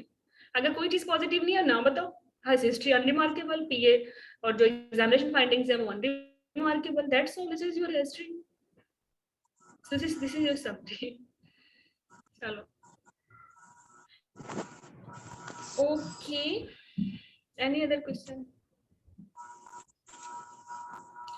3 टॉपिक रिवाइज करने थे। एक तो ये कि आपने ना एक हिस्ट्री गायनी की प्रैक्टिस करनी है, एक हिस्ट्री ओब्स की प्रैक्टिस करनी है, और एग्जामिनेशन फाइंडिंग्स जो एक ओब्स का करना है आज प्रैक्टिस, बस जैसे करते हो स्टैंडर्ड वे में, और एक गायनी का करना है, ठीक है। तो एग्जामिनेशन एक पॉइंट हो गया, हिस्ट्री पॉइंट हो गया, और तीसरा पॉइंट ये है कि आपने ये जो मेजर कंप्लेंट्स है ना, जैसे गायनी की मेजर कंप्लेंट्स है HMD, infertility, prolapse, mass abdomen, इनके डिफरेंशियल्स आपने रिवाइज करने हैं। और सेम फॉर ओब्स केसेस के होली के डिफरेंशियल्स क्या हैं, और लार्ज वाइजेशन सॉरी उसके रिड्यूस्ड मूवमेंट्स के क्या हैं, शॉर्टनेस ऑफ ब्रेथ के क्या हैं, लीकिंग के क्या हैं, ठीक है। बस ये 3 चीजें आज करो, बाकी 8 घंटे की नींद पूरी करो, और सुबह इंशाल्लाह ताला टुमारो इज योर डे। मैंने ना अपना मेरे एनमार्स जीवन का बैच था, कल रिजल्ट आया। इतने बच्चे जब शुरू में ओरिएंटेशन सेशन में ले रही थी तो मैंने उनको बस ये बोला था कि आपने ना डेली का काम डेली करना है, ये मत देखें राइट लेफ्ट, ठीक है। और जो चीजें चल रही हैं जैसे the way they are doing we are doing, just follow this.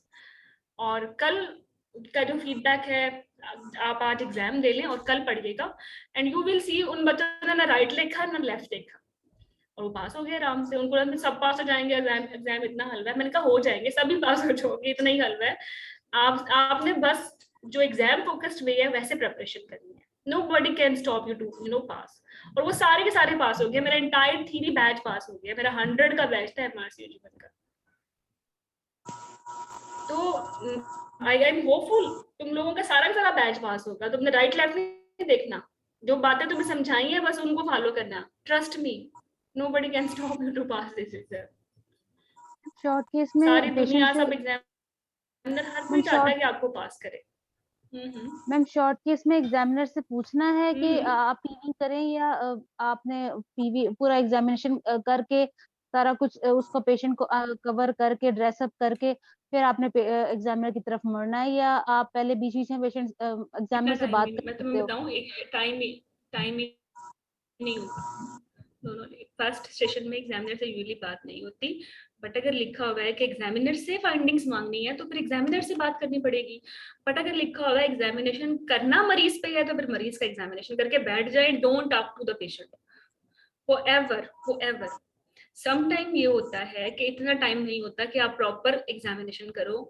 आप एग्जामिनर से कह सकते हैं madam as time is short, I am just doing her case relevant examination. अच्छा दूसरी बात ही, अगर वो कहीं यस कर लो, अगर वो कहीं नो कर लो, इससे भी कोई फर्क नहीं पड़ता, बिकॉज आपके पास अगले 2 या 3 मिनट में इसके अलावा कोई ऑप्शन ही नहीं है कि आप एग्जाम फोकस करें, आप कर ही नहीं सकते पूरा जीवन। ठीक है, ये मैं बताना चाह रही हूँ कि 8 मिनट में ही हिस्ट्री होती है, 2-3 मिनट में सिर्फ एग्जाम फोकस एग्जामिनेशन कर सकते हो या पूछ सकते हो। तो यूजुअली जीपी नहीं करना, ठीक है, नहीं करना जीपी, इतना टाइम नहीं होता। Be realistic. तो देखो गायनी के केस में आपको ये बोला जाए कि पेशेंट की हिस्ट्री लो और पेशेंट का एग्जामिनेशन करो, और ये केस किसी मैस एब्डोमेन का या एचएमबी का या प्रोलैप्स का, इनफर्टिलिटी का, आपको लगता है पीवी के बगैर कोई बात हो सकती है? 100% PV is you know diagnosis changing. PV तो मस्ट है, या तो पीवी करोगे उसका। अच्छा, दूसरा ये कि मरीज ने पीवी करने नहीं दिया, तो फिर एग्जामिनर से पूछो कि madam my patient is not giving consent for PV examination, please provide me the findings, otherwise you can't manage this case. तीसरी ऑप्शन ये है गिव अप, फिर भी नहीं करना, ना एग्जामिनर ने फाइंडिंग्स दी और ना ही आपके पेशेंट ने कंसेंट दी, तो फिर भी आपने गिव अप नहीं करना। जो हिस्ट्री बेस्ड एग्जामिनेशन, जो हिस्ट्री बेस्ड डायग्नोसिस बना था ना, उसी पे मैनेज करें। अगर पेशेंट कह रही है मुझे एचएमबी 3 सालों से, पेट में कहीं गोला भी है और पेरासिक सिम्टम्स भी है, तो ये फिर फाइब्राइड ही है ना, फिर ट्रीट एज फाइब्राइड। ठीक है, मतलब किसी भी पॉइंट पे गिव अप नहीं करना, मैं ये कह रही हूँ। जितने मर्जी हालात खराब हो ना, तुम लोगों ने गिव अप नहीं करना, there is always a plan B. और जो चैंपियंस है ना, जिनका विनर एटीट्यूड है, उनके लिए ही प्लान बी फ्लिकर करता है। बाकी तो सब लोग कहते हैं नहीं हमें तो हर चीज मिलेगी तो हम बैठे हैं, वरना तो हम नहीं बैठे। वो स्टेशन उड़ जाता है। बस किसी भी तरीके से अपना पास करके आना है तुम लोगों ने कर। मेरी एक कैंडिडेट थी, फॉरेन स्टूडेंट थी। अच्छा, उसको तो समझ नहीं आई उर्दू की। उसने कहा madam you people are providing English platform ना, your this exam is based on English, I want English translator for myself. She was from Nepal. उसका राइट था, क्यों उसको फोर्स किया जाएगा उर्दू में हिस्ट्री में? आप प्रोवाइड करते हो ना सीपीएसटी, डिफरेंट फॉरेनर्स को बुलाती है कि आके सीपीएसटी की डिग्री ले लो, तो फिर हेल्प भी करो ना उनको। या तो फिर आप बताओ कि इस एग्जाम के लिए उर्दू जानना जरूरी है, हम पास नहीं करेंगे, लगाओ इस पे फिर अपना लैंग्वेज। नहीं लगाया हुआ, उसने फाइट किया, उसने ट्रांसलेटर मंगवाया और उसने वो केस पास किया। तब्बू नहीं बन के जाना। गॉट माय पॉइंट्स के गिव अप नहीं करना, ठीक है। माइट भी पॉसिबल कि लैंग्वेज बैरियर हो, तो बजाय इसके कि तुमने तो वैसे ही फेल होना है क्योंकि तुम्हें आती नहीं मरीज से इंटरेक्ट करना, तो इस चीज पे फाइट करो कि मुझे ट्रांसलेटर चाहिए, this is my right, this right CPS भी प्रोवाइड्स मी।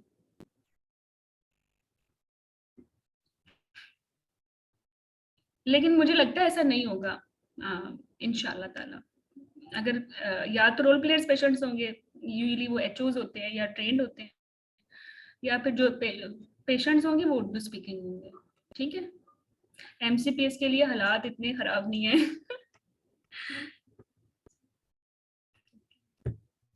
ठीक है, एनी अदर क्वेश्चन? असरा, अतिका,